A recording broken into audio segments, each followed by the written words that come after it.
Parfait, parfait, parfait, parfait.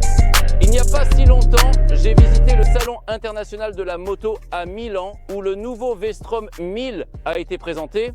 C'est alors que je me suis rendu compte que je n'avais encore jamais conduit le V-Strom 1000 qui est toujours en vente, donc l'ancien nouveau V-Strom. Salut, ici Tobias et aujourd'hui nous allons parler de l'ancien nouveau V-Strom 1000. Savez-vous quel est le plus grand problème de cette moto? C'est qu'elle ne ressemble pas à ça. Ni à ça non plus. Dans le cadre de cette moto, on retrouve un moteur bien connu de tous les motards d'une cylindrée de 1037 cm3 en configuration en V.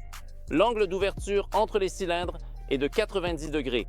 Dans les culasses, il y a 4 soupapes par cylindre, 2 bougies et une puissance de 101 chevaux avec exactement le même couple. Le tout est associé à une boîte de vitesse à 6 rapports qui dans ce cas fonctionne parfaitement.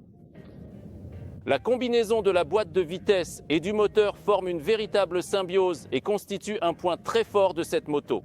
Lorsque tu accélères, cette moto démarre très confortablement. Il n'y a pratiquement pas de secousse et l'ensemble est très agréable à utiliser, surtout en tourisme où tu changes souvent la charge du moteur, où tu accélères et ralentis. Il n'y a pas de bruit de choc, tout est confortable. Mais je vais revenir un instant sur le réservoir de carburant. 20 litres tiennent dans la cuve. 20 litres tiennent dans la cuve. Je l'ai dit plus tôt comme le maître Yoda. Tu peux mettre 20 litres dans la cuve et cet élément, c'est-à-dire l'autonomie, va vous étonner énormément car en roulant à 150 km à l'heure, bien sûr pas en Pologne, cette moto m'a consommé 6 litres au 100 km. Quand j'ai réduit la vitesse à 120 sur l'autoroute, cette machine m'a consommé 5 litres. Si j'ai encore réduit la vitesse à des valeurs, disons, de 90 km à l'heure, il n'est pas du tout exceptionnel que cette machine consomme autour de 4 litres et demi au 100 km. Si l'on compare cela à un réservoir de 20 litres, on obtient des valeurs énormes. Et là, on peut vraiment s'amuser en ce qui concerne les distances. Donc un vrai routard dans l'âme, sans aucun doute. Et maintenant, la manœuvre d'accélération de 0 à 100. C'est gras, c'est large, la visibilité est excellente. Alors faisons-le, mais laissez-moi d'abord activer le contrôle de traction parce que moi, je ne peux pas bouger la main aussi vite, non, je ne sais pas faire.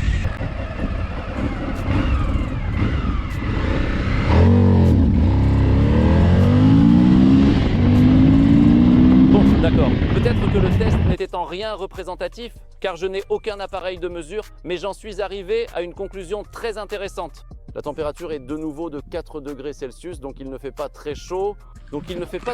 Et le contrôle de traction a pas mal de travail parce qu'il n'y a pas beaucoup d'adhérence. Et dans les deux cas, il se passe qu'au moment où j'ouvre la poignée des gaz à fond, la moto oscille pratiquement tout le temps à la limite du soulèvement de la roue avant et bien sûr, le contrôle de traction la retient légèrement. Je soupçonne que je n'accélérerai certainement pas aussi vite sans le contrôle de traction. Soit l'arrière décrocherait, soit l'avant se soulèverait. Donc, un point positif pour la navigation, un point positif pour le contrôle de traction. Je ne sais pas si vous le savez, mais c'est justement Suzuki qui est le précurseur de ce type de bec.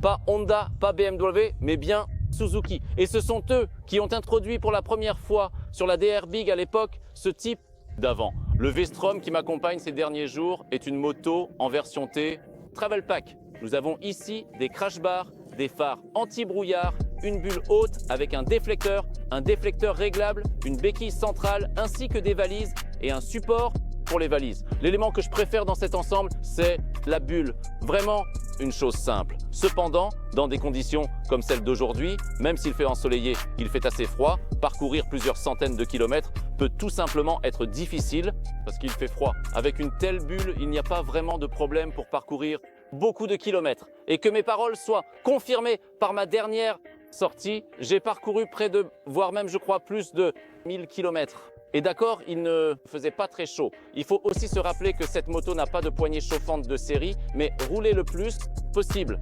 J'ai remplacé les poignées chauffantes par des chauffe-mains chimiques, donc j'ai pu sans problème me préparer pour le voyage dont vous lirez bientôt le récit, probablement déjà en janvier, dans Ch'Fiat Motocycli. Est-ce que le nouveau vieux V-Strom 1000 est un enduro de tourisme? À mon avis, ce n'est pas du tout un enduro de tourisme et cela se voit surtout au niveau de la suspension. 160 mm de débattement, c'est clairement trop peu pour parler d'une moto, même de tourisme. dans une configuration enduro. De plus, la suspension avant est un peu trop souple. Ce sera une vidéo pleine de digressions car je ne cache pas qu'aujourd'hui, c'est le deuxième jour de tournage de cette moto. Et c'est parce que je me suis rendu compte que j'avais oublié quelques points et que j'en ai découvert de nouveaux et j'ai réfléchi à certaines choses. Bon, ce n'est peut-être pas une moto enduro de tourisme parce que pour cela, la suspension ne le permet pas, selon ma grande sagesse, qui n'est pas très importante. Parce que si on regarde ce que font les motards du monde entier avec cette machine, eh bien, cette théorie s'effondre. Ils roulent en Sibérie, ils noient ces motos quelque part en Amérique du Sud dans des flaques d'eau. Ils montent en montagne, ils font des trucs incroyables. Il suffit d'aller sur Internet, de taper Voyage Vestrom et vous trouverez tout ce dont vous avez besoin. Et puis, à propos de cette suspension, je disais tout à l'heure qu'elle plonge un peu trop et qu'en descente, on peut toucher un trottoir lors de la compression de la suspension. Mais j'ai réfléchi et j'ai pris un tournevis. Et là, j'ai commencé à tourner ici, là, ici et là. Et après avoir tourné quelques vis, cette moto ne plonge plus. Donc c'est une différence assez importante. Je ne m'y attendais pas. Je ne voulais pas trop bidouiller cette suspension. J'ai fait quelques réglages, c'est vraiment sympa. L'arrière est également réglable, donc ici, vous pouvez vraiment très facilement ajuster l'ensemble pour que la machine soit confortable et tout simplement pour qu'elle réponde à vos attentes. En plus, nous avons des roues à rayons 17 à l'arrière et 19 à l'avant. Eh bien, ce sont des velléités d'enduro touristique, n'est-ce pas? Ici, il y aura la possibilité de rouler sur des chemins de gravier. Si vous allez sur des chemins de gravier, n'oubliez pas de régler le contrôle de traction. Il est présent ici. Nous avons aussi l'ABS, donc tout ce que nous voudrions trouver à bord. Et une autre curiosité, les curiosités ne manquent pas car sur cette moto, le contrôle de traction peut bien sûr être désactivé. Et c'est un geste assez important envers les motards qui aiment s'aventurer dans de tels endroits, même si ce n'est pas une moto enduro de tourisme. Et si tu t'aventures dans cet endroit, tu peux désactiver, mon pote, tu peux désactiver le contrôle de traction. Et le meilleur, c'est que maintenant, regardez, le contrôle de traction est désactivé. Je vais la démarrer pour qu'elle s'autodiagnostique. Elle ne s'autodiagnostiquera pas. Bon, il faut me croire sur parole que le contrôle de traction est désactivé, ce que confirme l'inscription TC Off. Je retire la clé du contact, je la remets, j'allume le contact et TC Off est toujours activé. Désactivé, donc le contrôle de traction est désactivé. Malheureusement, nous n'avons pas la désactivation de l'ABS, mais je soupçonne qu'ici, il suffit de retirer le fusible et il n'y aura plus d'ABS, ou il suffit de maintenir le frein avant, de faire tourner cette roue en première vitesse pendant un moment et vous n'aurez plus d'ABS. Il y aura une erreur, mais vous pourrez vous déplacer en toute sécurité dans ce type de terrain. De plus, il pourrait sembler que cet engin n'est pas un gadget électronique. Ici, nous avons une moto authentique sans aucun gadget, écran TFT et ainsi de suite, et ainsi de suite. Mais en dehors de ces systèmes que j'ai mentionnés, nous avons quelques éléments intéressants. Est tout d'abord l'assistant de démarrage de la moto. Je ne me souviens plus comment cela s'appelle dans la nomenclature Suzuki. Mais l'idée, c'est que vous appuyez simplement sur le bouton et la moto va actionner le démarreur jusqu'à ce qu'elle démarre. C'est vraiment pratique. Surtout quand vous fermez déjà la visière du casque, fermez, vous voulez mettre vos gants, fermez votre veste. C'est vraiment utile.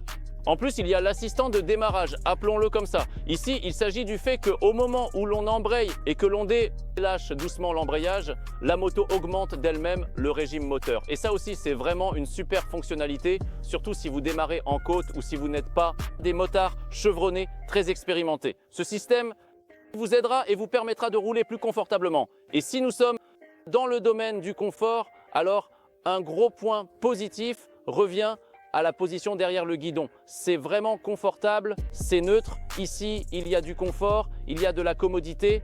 Parcourir 1000 km sur cette moto n'est absolument pas un problème. La selle est très confortable et même après toute une journée de conduite, et en fait même après 2 jours de route, je n'avais pas mal aux fesses. Hop, hop, hop, hop, c'est bas. Hop, hop, hop, hop, hop, c'est haut et dans cette position, il n'y a pratiquement pas de vent du tout. Il fait peut-être 4, 5, 6 degrés en ce moment et tu peux rouler avec la visière ouverte et c'est OK. Tout simplement, c'est OK. En plus, l'engin est équipé d'une protection moteur spécifique et elle est utile. Cet engin est suspendu très bas. Regardez, il y a très peu d'espace ici, donc même lorsque vous descendez un trottoir et que la suspension avant est comprimée, vous ne pouvez pas heurter le trottoir avec cette protection, mais c'est justement pour ça qu'elle est là, pour protéger la moto des chocs. Autre chose, un clin d'œil au classicisme, la selle du conducteur est facilement amovible. Et en dessous, on trouve tout ce qu'on peut attendre. La pompe ABS, peut-être qu'on ne s'y attend pas, mais il y a la batterie en surface, les fusibles. Il n'y a pas beaucoup de rangement ici, mais le simple fait qu'on n'ait pas besoin de démonter la moitié de la moto pour accéder à la batterie est une chose très précieuse. Finition. Cette moto n'est peut-être pas la plus esthétique, ni la plus raffinée que vous ayez vue dans l'histoire. Mais ce genre de petits détails me plaît beaucoup. Tu sais que tu roules sur une Suze Suzuki, tu sais que tu roules sur une V-Strom, tu sais que tu roules sur un V-Strom 1000. Ici, tout est cohérent, c'est vraiment sympa, bien organisé et le poste de pilotage est également très bien conçu. La clé est ici. C'est quelque chose de vraiment agréable. Maintenant, on ne s'affiche pas parce que je suis en plein soleil et la température est montée à 6 degrés. Mais d'après ce dont je me souviens, en dessous de 4 degrés, il s'affiche une petite icône qui éblouit autant que le témoin de l'ABS et du contrôle de traction.